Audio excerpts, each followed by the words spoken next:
না না, দেশটাকে আসলে মগের মূল্য হয়ে গেছে নাকি? ম্যাঙ্গো লাভার পেজের অনার মোহাম্মদ পারভেজের অফিস ভাঙচুর করে রাজশাহীর সাবেক কমিশনার পারভেজ। সেখানে গিয়ে তার table, chair, CC camera, computer সহ সবকিছু ভেঙে ফেলে এবং 15 লক্ষ টাকা সেখান থেকে হাতিয়ে নেয়।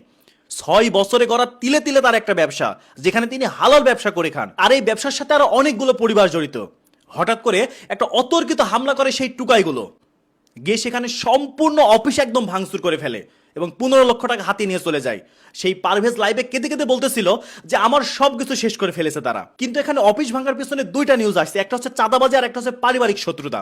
আমরা এখনো সঠিকভাবে তদন্ত পাইনি যে পারিবারিক শত্রুতার জন্য এটা করেছে নাকি চাঁদাবাজির জন্য। তবে যেই কারণে করুক না কেন, একটা ব্যবসা প্রতিষ্ঠানে কেন এইভাবে ক্ষতি করতে হবে? 6টা বছর ধরে তিলে তিলে গড়ে তিনি তার ব্যবসাটা গড়েছেন, যেখানে আরো অনেকগুলো মানুষের পরিবার চলে তার এই ব্যবসার মাধ্যমে। আর ওই টুকাইগুলো এইভাবে অতর্কিত হামলা করে তার সবকিছু তছনছ করে, প্লাস 15 লক্ষ টাকা সেখান থেকে হাতিয়ে নিয়ে যায়। এর সুষ্ঠু তদন্ত এবং সুষ্ঠু বিচার যদি না হয়, তাহলে এটার কঠিন প্রতিবাদ আমরা করব।